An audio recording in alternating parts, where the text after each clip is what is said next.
Welcome to the Transforming Trauma podcast. Transforming Trauma is presented by the Complex Trauma Training Center. I'm your host, Emily Ruth, and I'm so glad you've joined us today. Licensed mental health professionals, we warmly invite you to join our Spring 2026 NARM Therapist Training, a live online immersion into the transformative power of the NeuroAffective Relational Model. This advanced clinical training is designed specifically for those seeking to deepen their expertise in healing complex trauma while offering the accessibility of an online format. From January to August 2026, you'll be part of a supportive virtual community of learners integrating mindfulness and clinical expertise. Through 4 comprehensive modules, you'll gain specialized trauma-informed knowledge and skills to confidently and compassionately address the impacts of adverse childhood experiences and complex trauma. Together, we'll explore how to support the resolution of attachment, developmental, relational, cultural, and intergenerational trauma using a neurobiologically informed approach that promotes post-traumatic growth. Embodying professional and personal growth, you'll become a catalyst for transformation in your practice and community. Enrollment is now open for licensed psychotherapists, counselors, social workers, psychologists, and other mental health professionals, as well as graduate trainees and interns working toward licensure. Visit complextraumatrainingcenter.com to learn more and secure your spot in this online training opportunity. And now for our interview. Yukako Sortino is a trauma-informed psychotherapist whose work centers refugees, undocumented immigrants, and asylum-seeking communities. As program manager of the Refugee Behavioral Wellness Program at Heartland Alliance Health, she supports individuals, families, and groups navigating the layered impacts of displacement, persecution, and resettlement. Drawing from both professional expertise and lived experience as an immigrant and survivor of complex trauma, her work challenges Western-centric models of healing, centering culture, community, dignity, and resilience as essential to recovery. I was so moved by her work, and I hope you'll enjoy this conversation with Yukako Sortino. Yeah, so I hope that this conversation invites whoever is listening this podcast, the audience, to become more curious about the work we do in refugee and immigrant mental health, especially within community health settings, because that's where I work, and to consider the depth of complex developmental trauma and the healing journey actually look like, and how healing calls us to rethink not only therapy but our relationships, communities, and systems, so that they honor dignity, embodiment, and culture and collective care. Yeah, thank you for naming that. This is exactly why we were excited to have you join us today. So if, listeners haven't been familiar with your work, could you share a little bit about who you are and where you are in the world? And just so you know, you probably know, I'm not gonna say anything shockingly new or revolutionary in the field of trauma. I'm not gonna redefine trauma or anything. I don't claim to offer anything eye-opening in that sense, but instead, I just really hope that I hope to re-emphasize and raise my voice to share, to remind us all that the trauma is not just clinical diagnosis or internal struggle. It's relational, systemic, and historical. And trauma is shaped by power, by disconnection, and by stories of resilience and survival that too often go unseen. I'm a bit emotional because things are happening today in Chicago, and this is both my specialty and my passion. So I will talk a little bit about. Oh my gosh, I'm getting a bit emotional. I think it's also a bit of nervousness, but I will center my reflections on the experience of refugees and immigrant communities because sorry, stop me if I'm talking too much, but I'm deeply passionate about this work. For these communities, trauma doesn't end at the point of arrival. And for many, actually, the point of arrival is where the different kind of trauma begins. And we often, I don't know if you have heard of this, we often call this the triple trauma paradigm. That trauma or pre-migration trauma endured during migration itself, and the trauma of resettlement.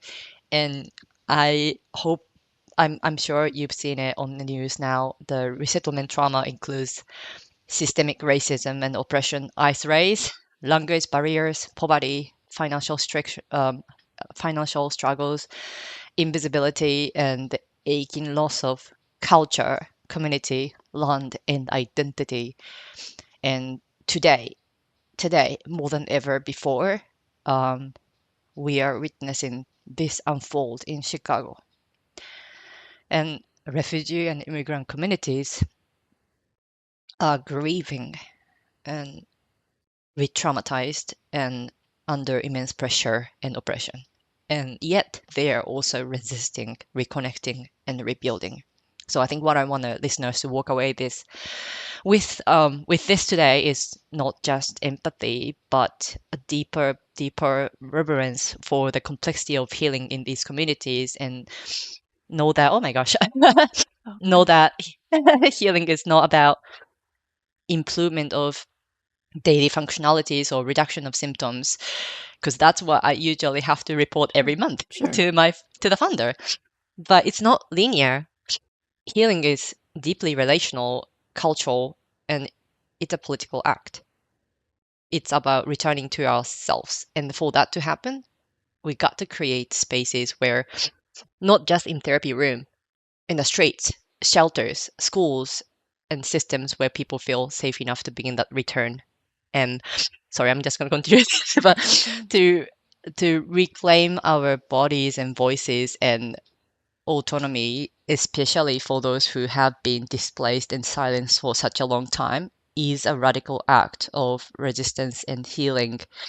And this reclaiming is inherently political, because we are, taking back parts of ourselves from the systems of oppression, um, shaped by socioeconomic and political forces, right? Exactly. And sorry, I'm like I keep going. Then I just wanted to say, for individuals who are on this journey, this process of reclaiming is profoundly personal and this is going internal and intimate, right?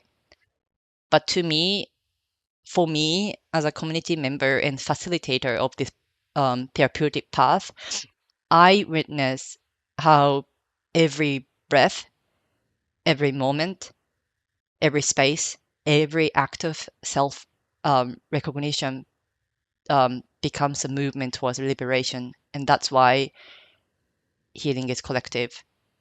And we, as a providers, have to take care of ourselves really, really, really seriously. So I think if among the audience, if there are therapists, other fellow therapists who work in this field of immigrants and refugee mental health, if there are caseworkers, peer supporters, community leaders, I hope anybody who's listening right now to what I'm sharing, who are already burning themselves out, like trying so hard to hold so much pain with far too little support from the communities or from the government, I offer this reminder that sometimes to resist is to rest. And sometimes the most radical act is slowing down and breathing and allowing ourselves to breathe and to be human. Sorry, I diverted from your question though, like No, my it's work so is. beautiful. Yeah. No apology needed. I'm so touched. Yeah. I'm so moved. And I'm just a human with you in this moment because I'm feeling this so deeply and so grateful for the work you're doing and for your voice and for sharing that with us and for your way with words to describe it, because I feel like a lot of us are feeling this and maybe don't have the language to name it in the way that you are so clearly. And it's really rich territory. And I'm just so excited for our listeners to hear what you're sharing, because this is so important. It's vital. It's so vital. You used a word reverence, and that really struck me. There's a reverence. Can you talk a little bit about how you do that? How I work? Yeah. In your work, like how you hold this reverence. That word really struck me. It feels so true. And I'm wondering how you hold reverence as you, and how you take care of yourself, like you said, how vital that is. Yeah, those are loaded questions. So I'll let you just do with it what you want. I think that I just remind myself that healing is not just a personal journey and is a collective practice and responsibility. So I just remind myself and my team too that if we truly want to build communities where healing is the norm, then we must go beyond slogans and performative languages. Like we keep saying, reimagine this community, reimagine this community. Like, okay, reimagine. Like, how do we do that? I really think that it starts with me, as how I show up, how I care, how I interrupt harm, how I imagine better systems rooted in dignity and belonging. And I start with myself. I am another community member. I'm just another human being, but with my profession, I'm the manager for the Refugee Behavioral Wellness Program in a community health center. And, you know, in this role, I oversee um, community-based mental health services for refugees and immigrants. And I also provide direct service in my on my online private practice. And usually, I mean, maybe not usually, like 100%, like, I get the referrals from either immigrants, regardless of the immigration status, either asylum seekers, undocumented immigrants, or second or third generation of immigrant families who don't usually have access to mainstream healthcare system. Um, and I also see students at University of Chicago and work as a like reflective consultant with local, like in my limited time, in my private time, I work as like a freelance for sometimes local and international organizations working with immigrants and refugees. But before I specialized in psychotherapy, I spent I might look young, but I over the last 17 years in community and global development, I began my career as a volunteer, case manager, and advocate for marginalized populations, including refugees and asylum seekers and other vulnerable populations in Malawi or Philippines. Or I also lived in the UK, Australia, and Japan, and the US, and I also did some community work in Timor-Leste. And these experiences really deeply shaped my commitment to trauma-informed, culturally sensitive, and human-centered care. And almost every participant in my program right now um, that we work with has lived through profound loss and systemic injustice and displacement, war, generational violence, and many present with what we clinically call complex PTSD, and yet their suffering really fits neatly into diagnostic language. And instead, the trauma often manifests as chronic pain, mistrust, exhaustion, insomnia, anxiety, emotional numbing that has become part of everyday survival. And I think maybe this can maybe answer a little bit to the question. My work, I think, unfolds at the convergence of multiple disciplines and frameworks and cultural realities that I have to hold Western clinical frameworks and culturally rooted healing traditions and somatic approaches and practical systems navigations and relational attunement and institutional expectations. And like each day, I think I try to balance Western um, evidence-based psychotherapy while honoring each person's cultural narrative, identity, and embodied truth. And I think that it's so hard. It's so hard, but I think I just try to remember that, and I think you know probably that the trauma always wears cultural clothing, that the way someone expresses pain, seeks help, understands healing is inseparable from their language, worldview, cosmology, and ancestry memories. So I center this understanding in every encounter that I have with my participant, and try to see them not just as an individual, but as carriers of history, culture, and resilience. And I think that um, is communicated through to my participants. And I think they know that I don't just see them as my participant. I really see them as more than that. Yeah. I hope that makes Yes, sense. they're deeply human, and you're honoring that. Is what I'm hearing. Yeah. Yes. And, like most of the participants, they have gone through a lot through their triple trauma paradigm. Did I mention about triple You trauma? did. Yeah. Yeah, you said it, and I was You going to mentioned ask you to say more about that. So I'm glad you're circling back to it. Yeah.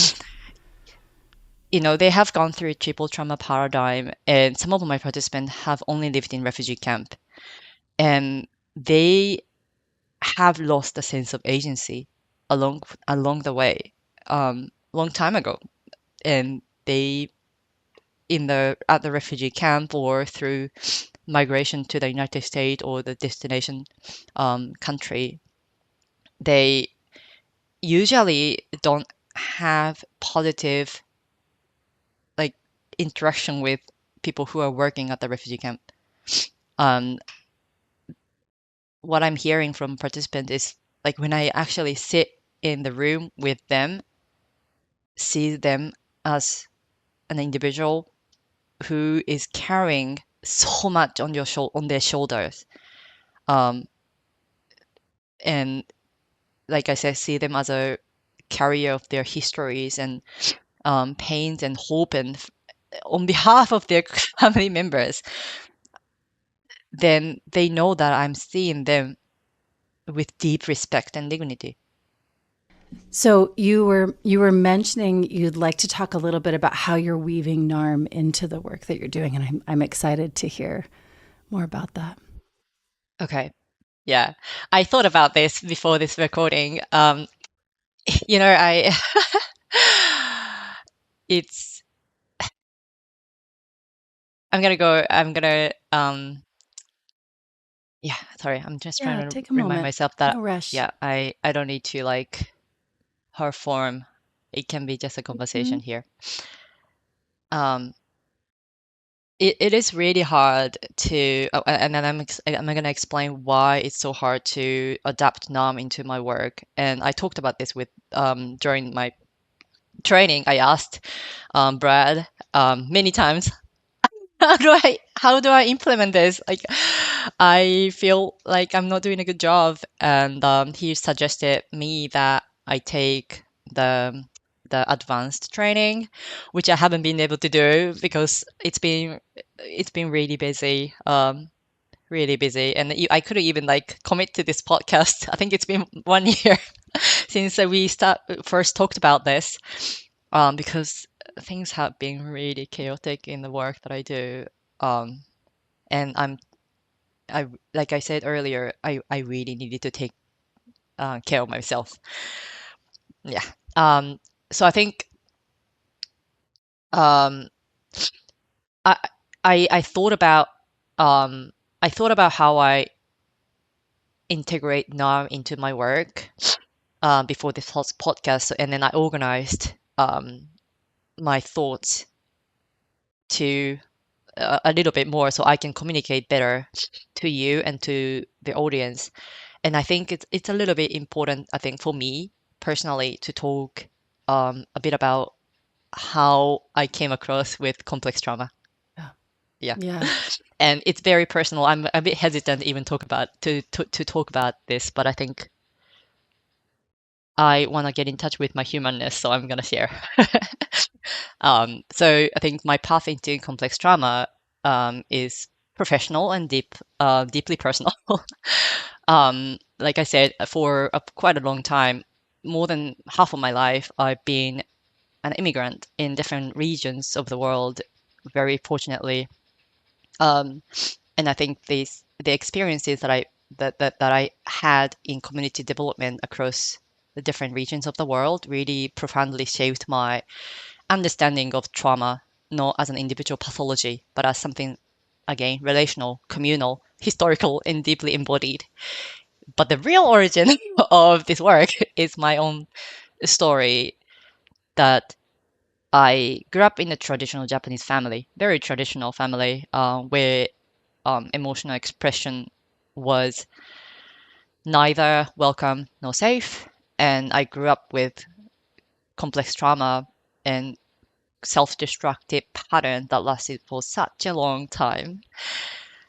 This is my second life, Ruth.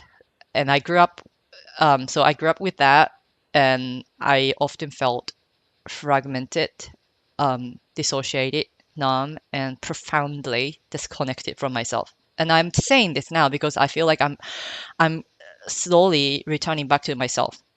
And now looking back, I it shocks me how disconnected I was from myself. And what ultimately saved me is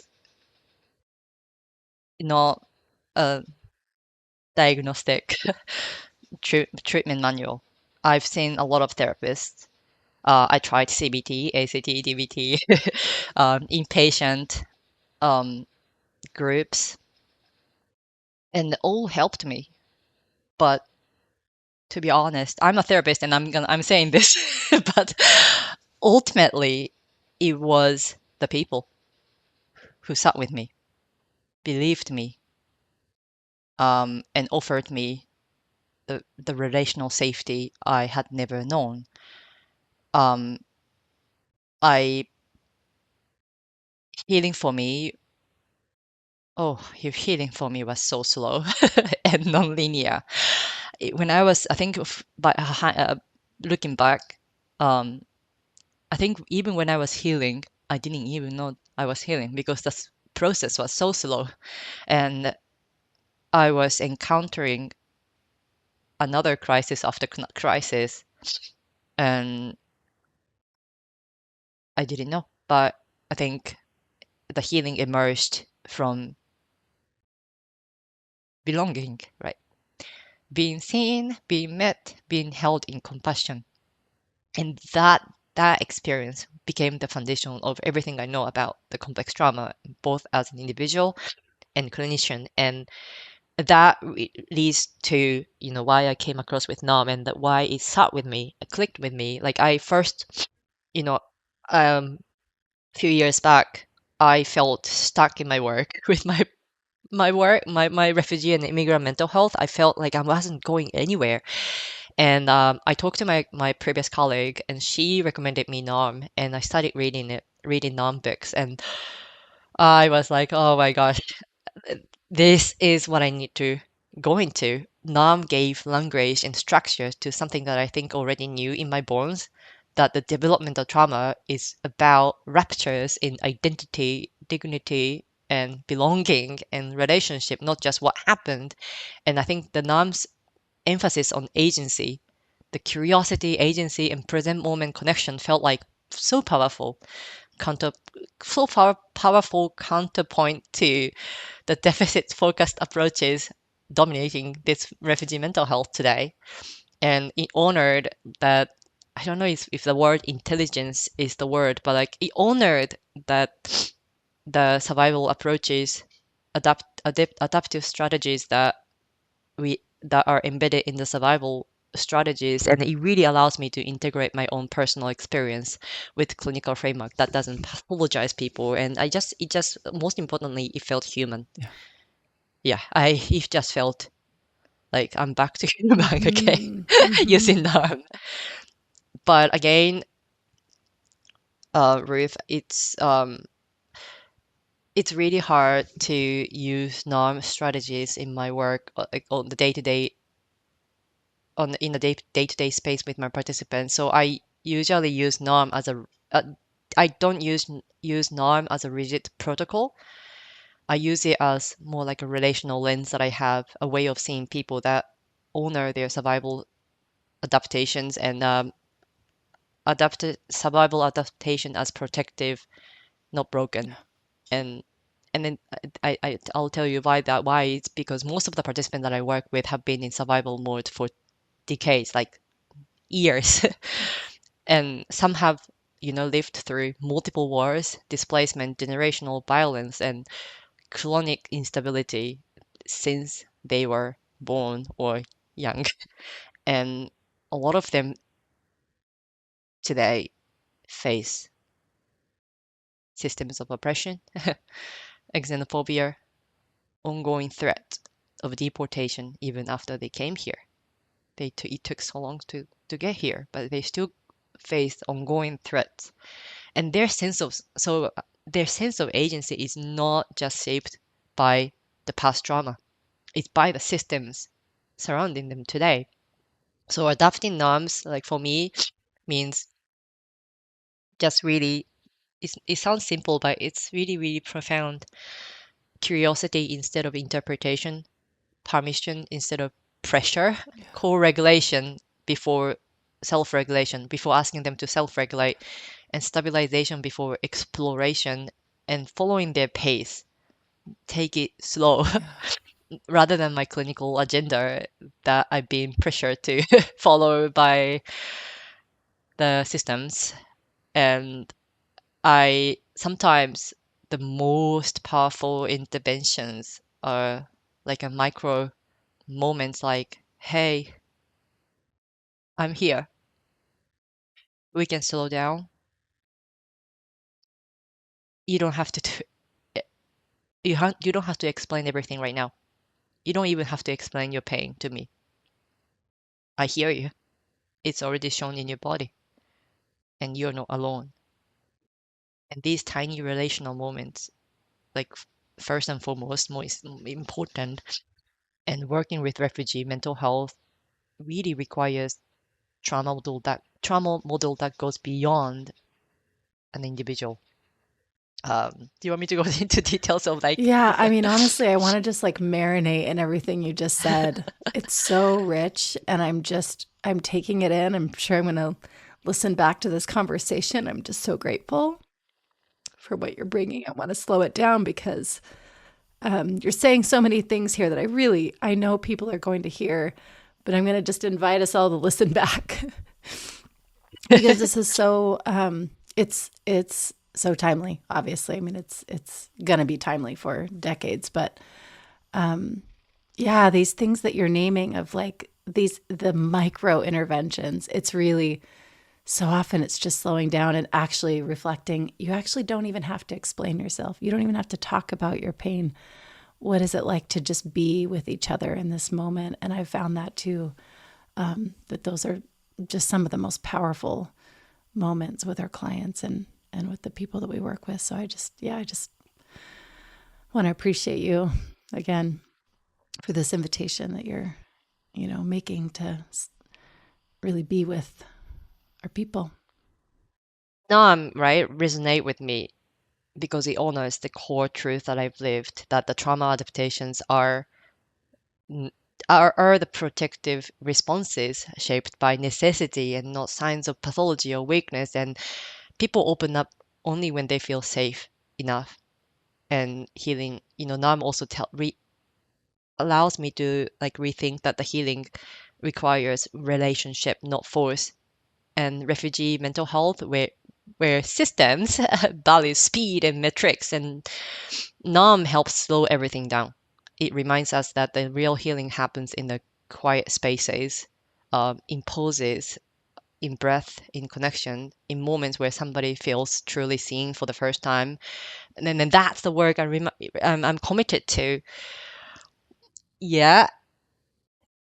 And then walking alongside the people with humility and depth and, the unwavering beliefs that in their inherent like the dignity and strength and the capacity for healing. However, it's hard because our participants face I call my clients participants. My participants face one crisis after another.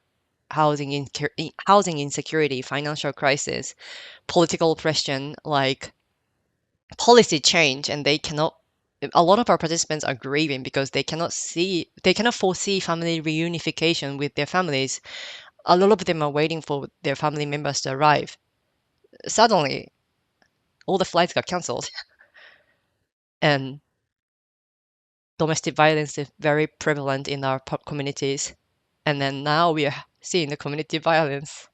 It's hard to expect somebody to slow down when they are standing in the middle of a house that is burning down. And still, I have to learn to co-regulate and offer. And I think this co-regulation part, I want to, I don't know if people are working in this field, listening, I do want to share like practically I am using NARM, how I am using NARM, because I often get asked by my team too.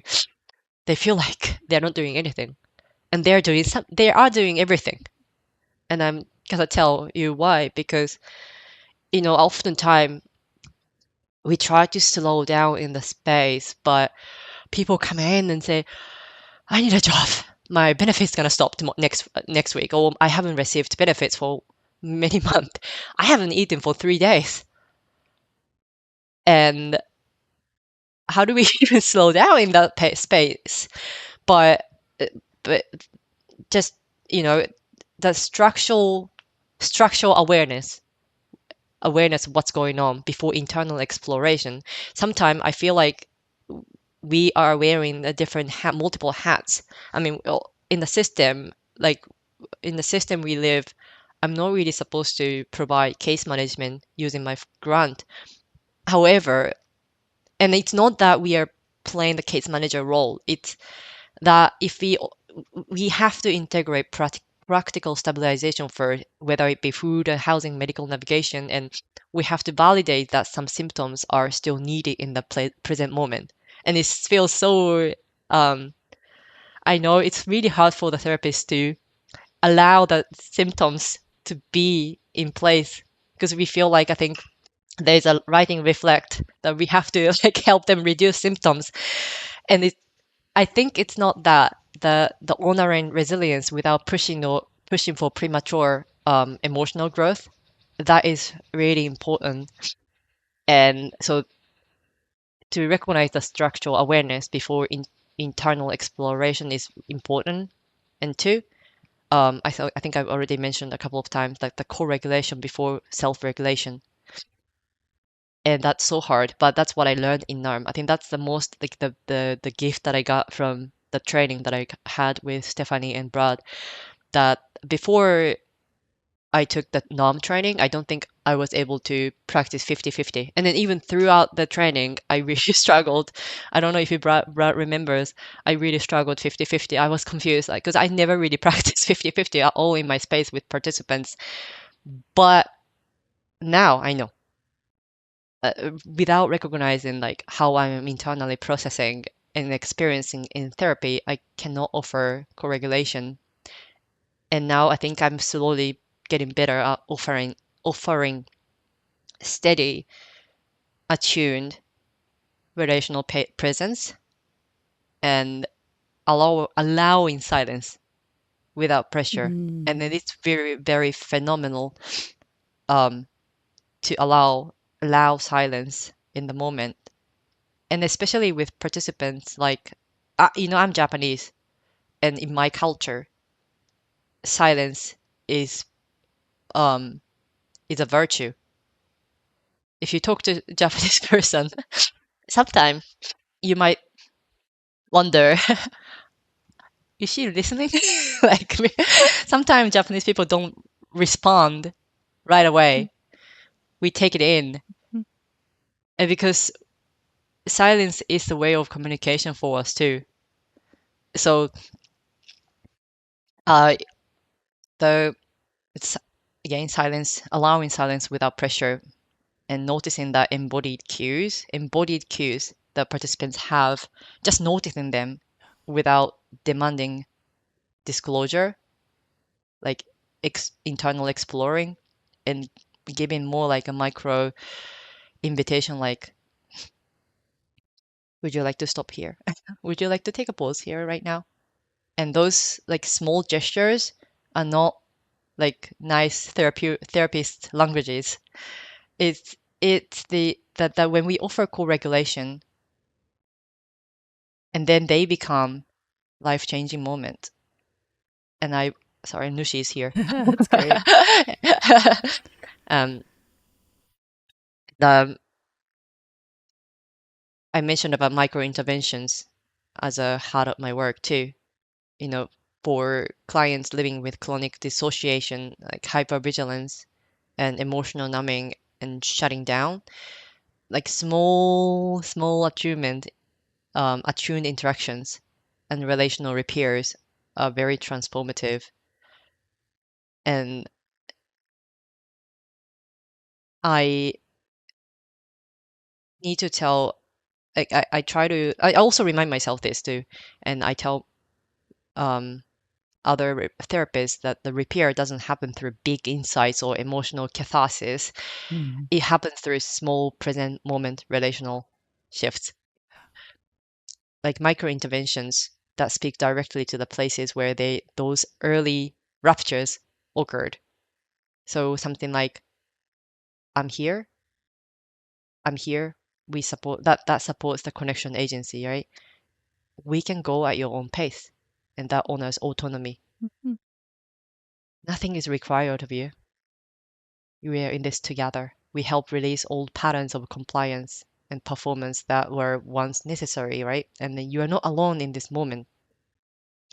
That offer corrective experiences for the attunement wound.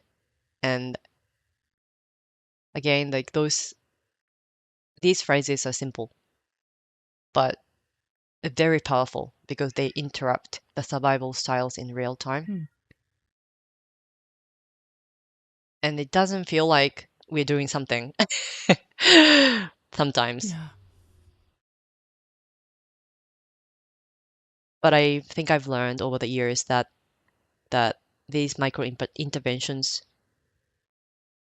are they are like they are um like very highly attuned moments to moment invitations that reduce shame, increase agency, support regulation, expand tolerance for connection, sorry, tolerance for connection, because usually connection is a threat for a lot of our participants, Mhm.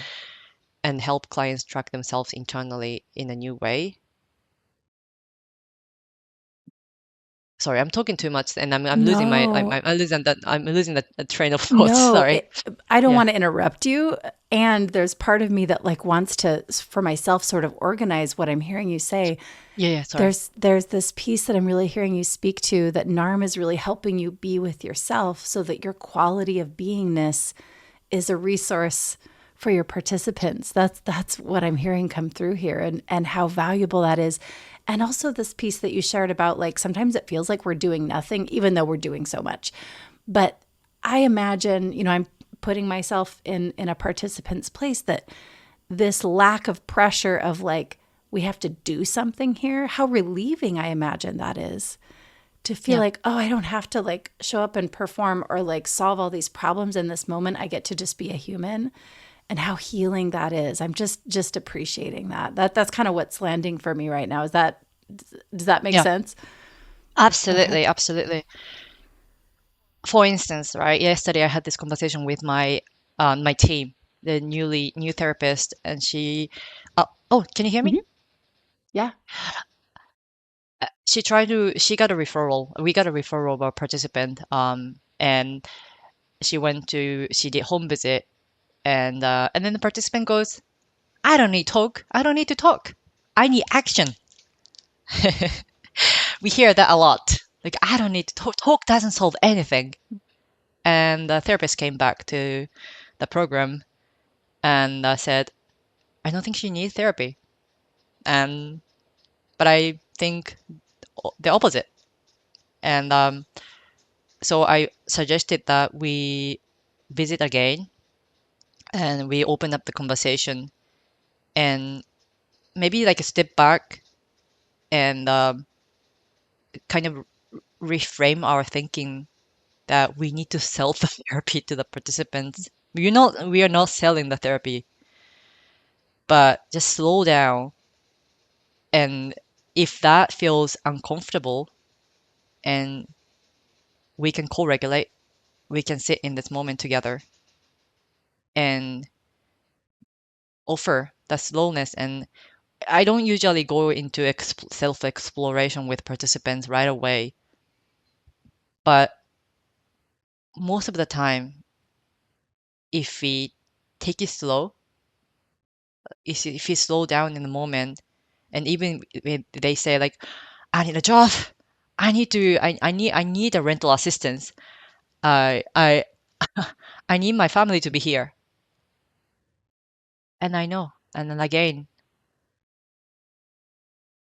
I offer myself to be in this moment together, and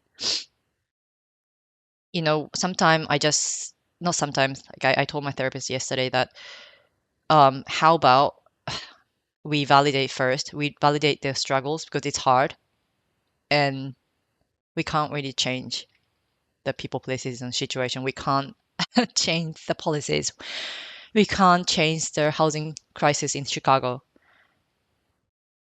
And I bet they know. I bet they know. And they don't probably know how to communicate the struggles. And maybe I can I will talk.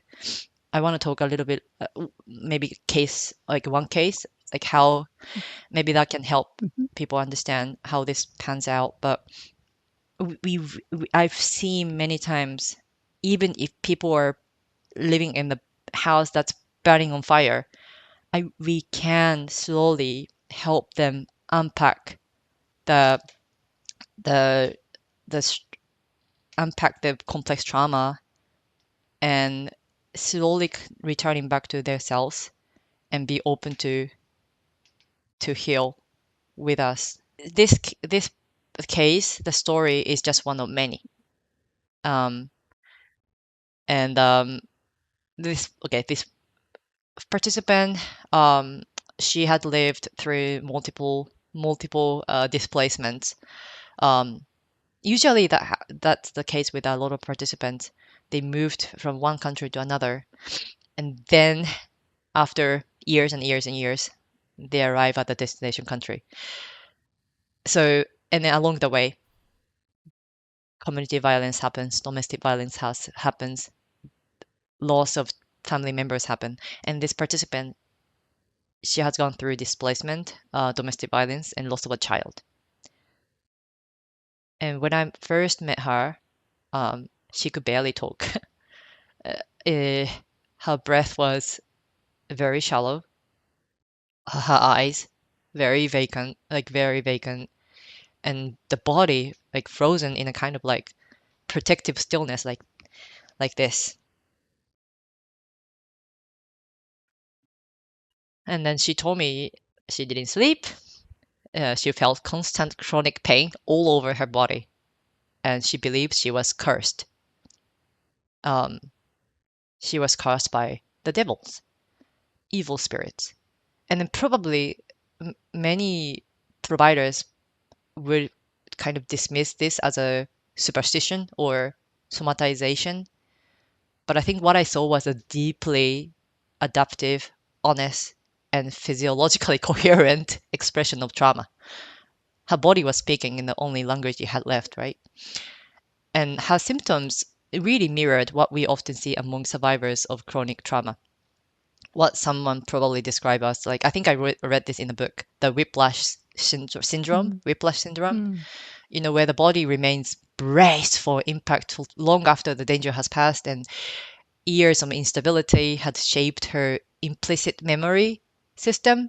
The sensations and images and survival responses lived inside her muscles, fascia, and breath, and her nervous system had been trained through repeated exposure to threat, deprivation, and incomplete cycle of safety to perpetually brace, tighten, and anticipate harm. So this is exactly what the negative neuroplasticity plus oh my god neuroplasticity oh my god neuroplasticity in real time. And I see that a lot every day, that the brain adapting but in ways that constrain their life instead of expanding their life. And for many refugees, trauma also change how their memory functions and how quickly information can be processed. So in the session, she struggled to engage in therapy at first, not because of the resistance or stigma, but because trauma had disrupted her ability to concentrate, recall, and follow the conversations. And I think anybody who's working in this field of refugee and immigrant mental health can relate that sometimes we feel like we are not having the like catchable of information. We ask something, completely different things come back, and it's because of trauma. It's not that they don't have the ability to talk. And these same disruptions, also impacted this participant's ability to adhere to medication treatment. And that's, again, also, it's not an individual failure, it's a predictable outcome of years spent in an environment where healthcare in refugee camp is often basic at best and absent at worst. Yeah. So chronic pain, like especially what's the word? Myofascial pain, rooting in trauma, had woven itself through her body.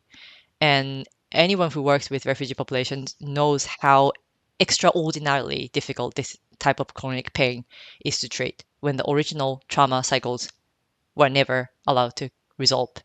And I often talk about this with the other providers at my clinic too. They know it's so hard. The medication itself really cannot fix the chronic pain because it's trauma induced.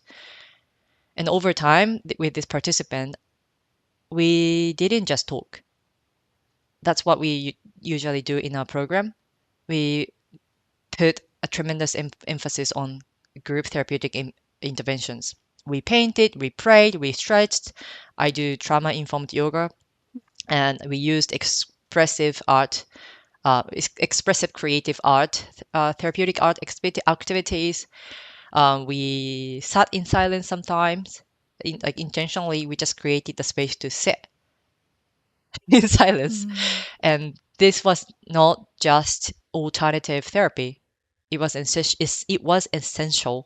Not just her, but yeah, she had what's known to be alexithymia, like really difficulty naming and describing their internal sensed experiences, internal world, because the trauma had cut the connection between emotions, language, and bodily sensation. So that's why I think somatic interventions helped her first feel safe enough to inhabit her body again, so that the cognitive and verbal and narrative integration could even begin.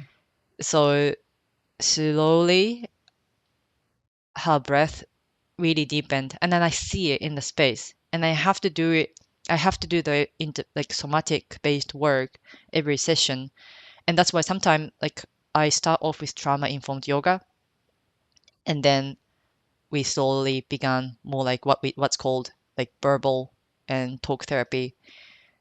And eventually, I remember this day, she cried. She began to cry for the first time in a long time. And she didn't cry for many, many sessions. And then she said, wow, like my tears, my way home. And that moment stays with me because, yeah, healing didn't come from the insight or like a verbal catharsis. It really, came from like softening, and it's like a reclaiming the right to feel. And it's so emotional to even to see it. I'm crying right now. Me too. But participants, they don't cry, they laugh when they talk about trauma. So from there, we work to bring sensations and memories into more like a conscious awareness. The process of giving like words to previously unspeakable internal experiences is really not simply symbolic. It really helps integrate implicit memories into a coherent narrative and prevents the body from recycling the stress responses without context, you know. So by learning, like for her, like by learning to name these overwhelming sensations and memories, she began to kind of move them from the eternal past present of traumatic activation into the past. Sorry, move them from the eternal present of the traumatic activation to the past, something that happened, not something that's happening right now. And all this happened, unfolded while she continued to face like daily stresses, even after arriving in Chicago. Again, like everyone, I'm not exaggerating, everyone struggles with poverty, unsafe housing, family separation, discrimination, systems of oppression, pressure to support relatives back home. And these ongoing stressors can really reactivate the entire constellation of physical, cognitive, emotional symptoms of trauma, almost like the body is like reliving the same whiplash pattern over and over and over again.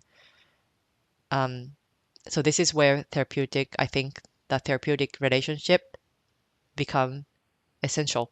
And I think in our sessions, my role is to help participants, or my role in this case, my role is to help her make sense of what's happening inside her, putting words to sensations that had never been named, offering the frame for experience that had never been understood. And that meaning making process is not just emotional, it's neurobiological.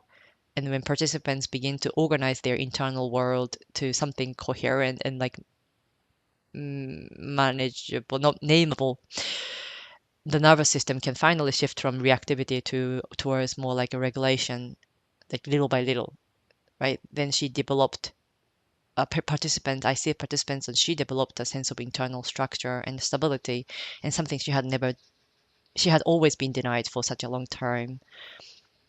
So that her journey reminded me that the healing in the refugee and immigrant mental health is really not just clinical. It's really relational and somatic, communal, cognitive, deeply political. I don't know. I was a bit hesitant to say political because some people get reactive. But again, yeah, it is. But it involves, you know, I'm not throwing the slogan, but it really involves reclaiming the body, reclaiming their voice, sorry, and reclaiming the right to feel after years, sometimes decades of being denied of all of that. And then that's why healing is so hard and yet so profoundly courageous. I I think that in refugee and immigrant mental health, one of the first truth that become undeniable is that trauma is never just psychological. It's embodied and relational. I keep repeating these words. It's embodied, relational, communal, historical, and profoundly political, and it settles into the nervous system, but it also embeds itself in the social and structural conditions people must survive. And you know, when I think about that, their body doesn't distinguish facing eyes, raid, and wars and eviction notice between, between fleeing political violence versus ice race. Because I hear that a lot now in my private practice and in my program. Some participants have been arrested and detained their nervous system cannot differentiate between exile and discrimination and financial crisis and trauma-induced chronic health conditions and bureaucratic dehumanization. Yeah. So the chronic stress is shaped by systems of oppression and discrimination. And see, it feels overwhelming, I think, for anybody who's working in this field to combat this, to juggle all this, chronic trauma-induced chronic health conditions, social cultural pressures, language barrier, joblessness, poverty. They all keep people locked in the very persistent fight, flight, freeze response, the states that make integration, reflection, and meaning making nearly impossible. And I think polyvagal theory helps me clarify what shows up so often in the room, that many participants they live in the dorsal vagal state, collapsed, shut down, disconnected, and not because of the stigma, because that's what people usually say. Oh yeah, because of the mental health stigma, they don't want to engage with our work. It's not. It's really not. It's because they lack. It's not that because they lack motivation or willingness to heal, but because their bodies are still negotiating safety in a world that continues to feel unsafe. Yes. So this, I think, what's helping me is this understanding, and also the understanding that something that I also struggled for quite a while, that many mainstream kind of clinical tools like CBT, DBT, or other cognitive strategies don't always translate well. And these approaches assume a level of agency and stability and linguistic capability and access that people simply cannot reach when they are stuck in the survival mode. So that's why healing in refugee and immigrant communities requires something different: somatic compassion, cultural attunement, and deep relational presence, right? So I think I wanted to emphasize something to that really resonated with me from the somatic practitioners, that so much of our work, is about meeting people in a place that's older than language. Have you heard of this phrase? Yeah. That really resonate with me, because the language is usually often the last thing to return when someone is in a deep trauma, and some somatic clinicians that have long taught us that the trauma often originate in place older than the language. That's the polyvagal theory also adds another layer, that that's showing how the body's autonomic response shape our sense of safety long before long before words become available. And so this is why, even though many refugees speak multiple languages, they are they speak so many languages usually. Yet the trauma can collapse access to all of them. And even with interpreters, the words cannot help communicate. So the realm older than language, includes, breath, eye contact, the rhythm, movement, tears, and the stillness and tone and touch within their cultural boundaries and the felt sense. And that's where the trauma lives. And that's where the healing begins. And I think that's what I witnessed in the case of the participant that I shared. The tears came, and she said that the tears are my way home. So beautiful. I wanted to share something in case. Yeah, sorry. Is it okay to share a little bit about the systematic constraints that we face? Because I think it's very critical, and I want everybody to know the complexity of healing. The work we do is profoundly meaningful and transformative for me and for us too. And this individual healing feels sacred even. Yeah. But the systems we practice within often make it harder.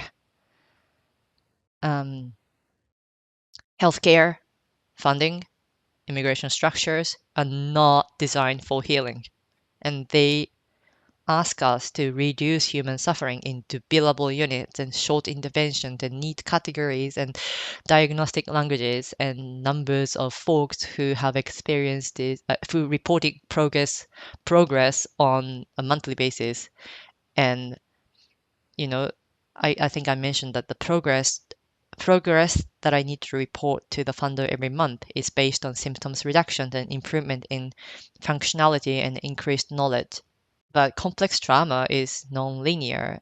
It needs time and trust and continuity. And so the essential question becomes like, how do we cultivate authenticity and attunement within the systems designed for efficiency and compliance? And I don't claim to have the perfect answer for this. I think this is something that I'm still struggling to balance, and I hold this just question as a daily compass. And another like truth that emerges from this work is that the sustainable healing requires sustainable continue of care. And in refugee and immigrant services, burnout and turnover rate are extraordinarily high. But then this instability doesn't just disrupt agencies, it disrupts healing. So every departure of the stuff, every departure ruptures a relationship, every vacancy delays liberation. So rest, sustainability, and community care are not luxuries, they are the ethical responsibilities. And without systemic support, we risk replicating the very cycle of trauma that we try to interrupt. And this is why I think resistance also needs to be redefined. And I think this is not something that I created. Like this is concept that I'm just re-emphasizing. The resistance without rest becomes burnout, and the burnout doesn't just harm individuals. It dismantles movement. Right. And then burnout isn't the result of carrying too much. It's a result of carrying the injustice without community, without rest, without boundaries. So the resist oppressive systems also means resisting the internalized belief that we have to destroy ourselves to serve others. And believe me, even including me, I often fall into that pattern that I have to exhaust myself. I have to give. We cannot pour from an empty cup. So I just want to emphasize that when we allow ourselves that rest, when we return to our own breath, our own base bodies, and then it becomes very easier to recognize how healing actually happened in our communities. Some of the most profound transformation I've witnessed didn't come from the therapy room. It's actually like from moments when clients reconnected with their own cultural practices that have always held them, like cooking traditional meals, singing, praying, dancing, sitting in shared silence. And I think these are not just therapeutic activities. There are ancestral tools and technologies, the rituals that restore dignity and identity and connection. So I think for those of us who are working in the refugee and immigrant mental health, this means that the part of our work is to really participate in and honor these practices in group settings and together to be present. So to share moments of joy and laughter and to co-create the spaces where suffering can be met, softened, and sometimes like even rewritten, like overwritten through connection.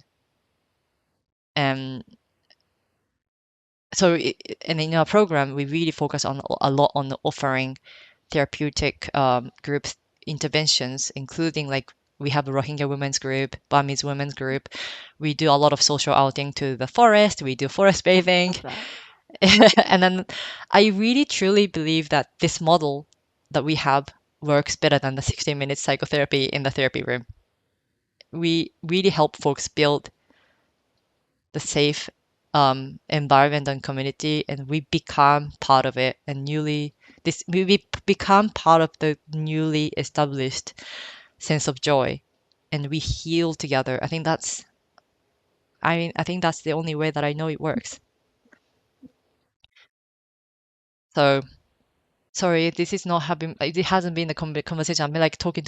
I feel like this is exactly what we need, and there's not a lot I've needed to say because you've always come back to pieces that I've been curious about. So I'm just feeling so much appreciation. I mean, even this last piece, it's like you used the word earlier, that it's critical.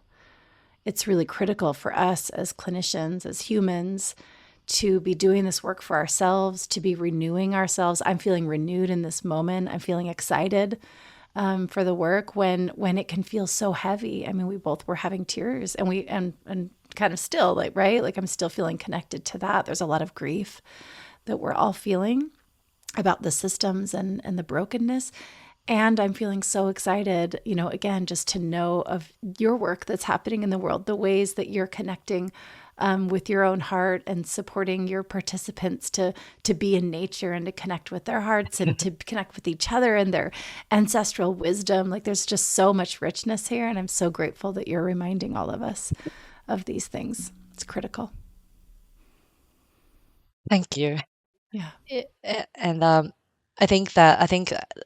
I hope today's share, my share helps everyone who's working today for our communities in Chicago, because I'm really worried. The last piece I really wanted to share because I'm really worried that we're going to go down if we keep pushing ourselves.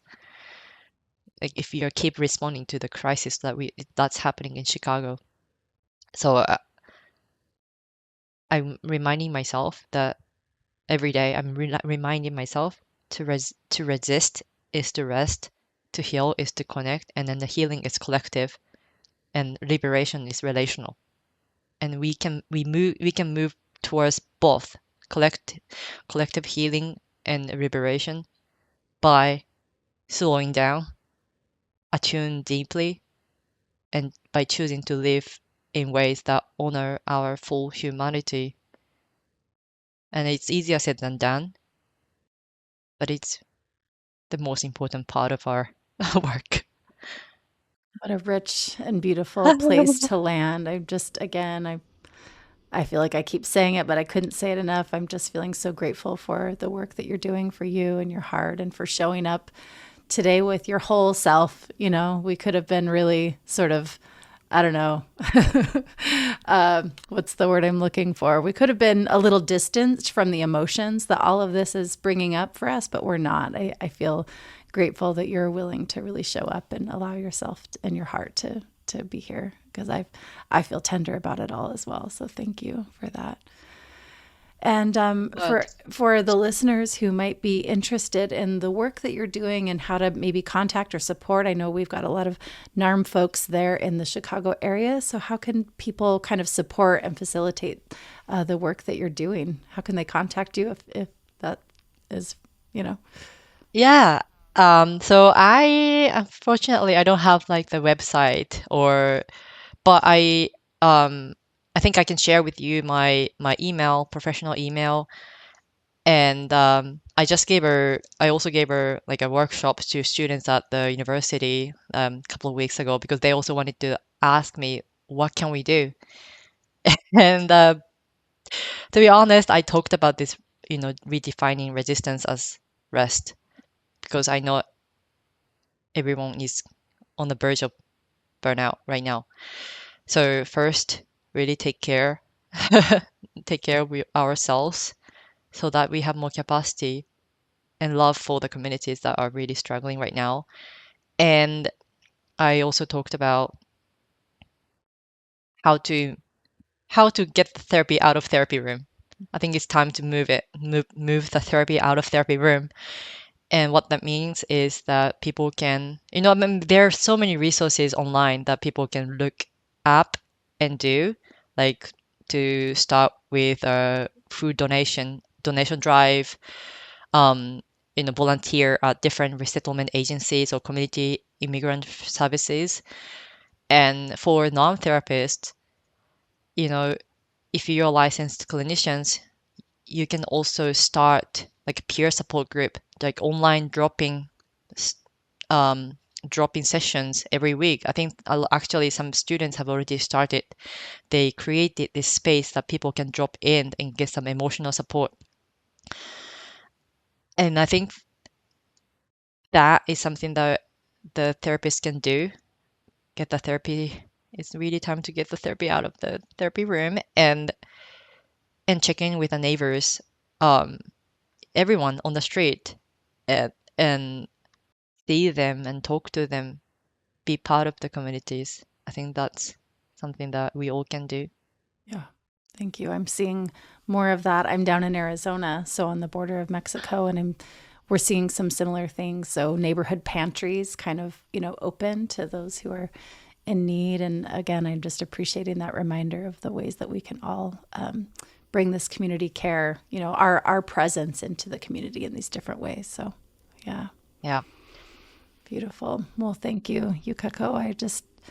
This time has been so rich. And I mean, I know it took a bit for you to be able to make space in your calendar, and so grateful you were able to. And maybe in a year or two down the road, we can have you back. Maybe you can make space again, because I just imagine there's so much that you could share with our community. So thank you again. Really appreciate Thank you so much. I hope so. And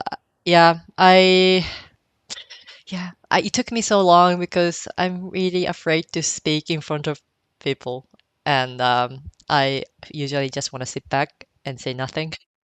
So, which is why I'm appreciating you bringing yourself, because this was so rich, and I know I needed to hear it, and I know that there are others who will really appreciate it. So thank you for taking that step that I imagine feels uncomfortable, but that really has worked out well for us to hear all that you're sharing. Thank you so much for this opportunity. Thanks so much for joining us for today's episode. To find more information about our guest, check the show notes or visit us at complextraumatrainingcenter.com/transforming trauma. You can also connect with us in other ways. We are on Instagram, Facebook, and YouTube. As a mental health professional, your commitment to healing and growth inspires us. We at the Complex Trauma Training Center are committed to supporting you in your well-being and success. That's why we are honored to invite you to our Space Program 2026, an inner development program of support and self-discovery for therapists on the personal, interpersonal, and transpersonal levels. Running over 6 online sessions in 2026, this interactive experiential learning program is designed to support self-care and self-discovery for therapists exploring internally, relationally, and transpersonally. CTTC faculty will welcome you into a professional community of therapists that are seeking to create greater effectiveness and resilience in our professional lives. As CTTC faculty Brad Kammer says, the intent is that this program will help us not only become more effective therapists, but also love our work more. Please visit complextraumatrainingcenter.com and secure your spot in the 2026 Space Program. Thanks to Rig for producing and editing, to Tori Essex for our album art, and to Brad Kammer for the creation of this podcast. We look forward to building community and connection with you and changing the world by transforming trauma.